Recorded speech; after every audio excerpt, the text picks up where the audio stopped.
তো hello friends, আমি Sandeep and আপনারা দেখছেন লার্নিং দুনিয়া 2.0 ইউটিউব চ্যানেল। তো ফ্রেন্ডস, আবারও কিন্তু আপনারা যারা প্রাথমিক শিক্ষক নিয়োগ প্রক্রিয়ার 2022-এর টেট পাস চাকরি প্রার্থী রয়েছেন, তো মূলত তাদেরকে উদ্দেশ্য করে আজকের এই ছোট্ট এবং আর্জেন্ট ভিডিওটা কিন্তু ক্রিয়েট করতেই হচ্ছে। দেখুন ফ্রেন্ডস, আপনারা কিন্তু বহু দিন ধরে শুনে আসছেন যে 2022-এর টেট পাস চাকরি প্রার্থী এবং 2023-এর টেট কমপ্লিট করা যে সকল চাকরি প্রার্থী রয়েছেন, যারা মূলত ফাইনাল রেজাল্ট প্রকাশের জন্য ওয়েট করে রয়েছেন, তাদের সকলকে একত্রিতভাবে ইন্টারভিউ নোটিফিকেশন প্রোভাইড করবে প্রাথমিক শিক্ষা পর্ষদ। এই আপডেটটা আপনারা কিন্তু দীর্ঘদিন ধরে পেয়ে আসছেন। তবে লাস্ট কিছুদিন ধরে আমরা পর্ষদের উপর নজরদারি রাখার ফলে জানতে পারছি যে সরাসরিভাবে আপাতত কিন্তু আপনাদের ফাইনাল যে রেজাল্ট রয়েছে 2023-এর টেটের, সেই রেজাল্ট কিন্তু প্রকাশ করতে এখনও বেশ কিছুটা সময় লাগতে পারে প্রাথমিক শিক্ষা পর্ষদের। বিষয়টা অলরেডি পর্ষদ সূত্রেই কিন্তু কনফার্ম করা হয়েছে। সেই কারণে চাকরি প্রার্থীরা অনেকটাই হতাশার মধ্যে পড়ে গেছেন, অনেকটাই কিন্তু কনফিউশনের মধ্যে পড়ে গেছেন যে তাহলে যেখানে 2023-এর টেটের রেজাল্ট প্রকাশ করতে এখনও দীর্ঘ সময় লাগতে পারে বলে আশঙ্কা করা হচ্ছে, সেক্ষেত্রে ইন্টারভিউ নোটিফিকেশন তাহলে কবে প্রকাশ করা হবে?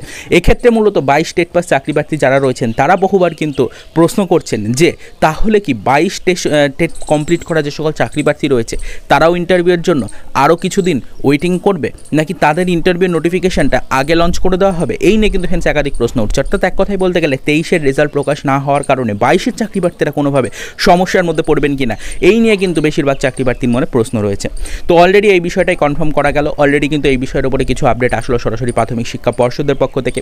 যে আপডেটটা পাওয়া গেল সেটাই আজকের ভিডিওটির মাধ্যমে আপনাদেরকে জানানোর চেষ্টা করছি। দেখুন, আপাতত জানা গেল যে 22 টেট পাস চাকরি প্রার্থী যারা রয়েছেন তাদের জন্য কিন্তু সেপারেট করে ইন্টারভিউ নোটিফিকেশন আগে প্রকাশ করে দিতে চাইছে প্রাথমিক শিক্ষা পর্ষদ। তো এটা কিন্তু আপনাদের জন্য একটা বিরাট বড় খুশির সংবাদ বা একটি সুসংবাদ বলা চলে। আপাতত কিন্তু যেটা জানা যাচ্ছে যে 23 টেট পাস চাকরি প্রার্থী যারা থাকবে তাদের জন্য সেপারেটভাবে ইন্টারভিউ নোটিফিকেশন পরবর্তীতে প্রাথমিক শিক্ষা পর্ষদ কিন্তু প্রকাশ করবে। তবে আপাতত 22 টেট পাস চাকরি প্রার্থীদের জন্য সেপারেটভাবে ইন্টারভিউ নোটিফিকেশন আগে লঞ্চ করে দেবে প্রাথমিক শিক্ষা পর্ষদ, এরকমই কিন্তু একটা কনফার্মেশন পাওয়া যাচ্ছে। যেহেতু 23-এর রেজাল্ট প্রকাশ করতে এখনও কিছুটা সময় লাগতে পারে, তো সেই কারণে কিন্তু অবশ্যই 22 টেট পাস চাকরি প্রার্থীদের যেহেতু আর ওয়েটিং করানো সম্ভব নয়, তাই অবশ্যই আপনাদের জন্য কিন্তু ইন্টারভিউ নোটিফিকেশন খুব শীঘ্রই প্রাথমিক শিক্ষা পর্ষদ প্রকাশ করবে, এরকমই একটি সুসংবাদ কিন্তু অলরেডি পর্ষদ সূত্রে উঠে আসছে। তো এটা যদি সত্যি হয় তাহলে অবশ্যই কিন্তু 22 টেট পাস চাকরি প্রার্থী যারা রয়েছেন তাদের জন্য আগামী দিনগুলো অত্যন্ত সুখকর দিন হতে চলেছে। আপনাদের জন্য বিশেষ কিছু আপডেট সরাসরিভাবে কিন্তু প্রাথমিক শিক্ষা পর্ষদের পক্ষ থেকে আগামী কিছু দিনের মধ্যে আপনারা অফিসিয়াল ওয়েবসাইটে দেখতে পারবেন।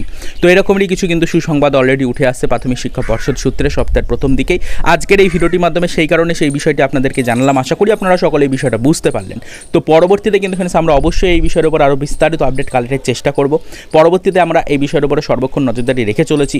যখনই কোনো আদার্স টপিকের উপরে কোনো বিষয় জানতে পারবো, সেটা অবশ্যই কিন্তু ফ্রেন্ডস আমাদের চ্যানেলের মাধ্যমে আপনাদের সামনে আমরা ভিডিও আকারে কিন্তু উপস্থাপনা করার চেষ্টা করব বিষয়গুলিকে। তো আশা করি আপাতত আপনারা সকলে এই বিষয়গুলোকে বুঝতে পারলেন। তো যদি কারো কোনো মন্তব্য বা কোনো প্রশ্ন বা কোনো জিজ্ঞাসা থেকে থাকে এই বিষয়গুলো নিয়ে, তাহলে কিন্তু সেটা অবশ্যই ভিডিওর কমেন্ট সেকশনে আমাদেরকে জানান। আমরা পরবর্তীতে আপনাদেরকে সেই প্রশ্নের যথাযথ উত্তর কিন্তু ভিডিও আকারে পৌঁছে দেওয়ার চেষ্টা করব। তো আপাতত এই পর্যন্তই। চলুন দেখা হবে নেক্সট ভিডিওতে পরবর্তীতে প্রাথমিক শিক্ষক নিয়োগ প্রক্রিয়া রিলেটেড কিছু আদার্স অফিসিয়াল আপডেটের সাথে।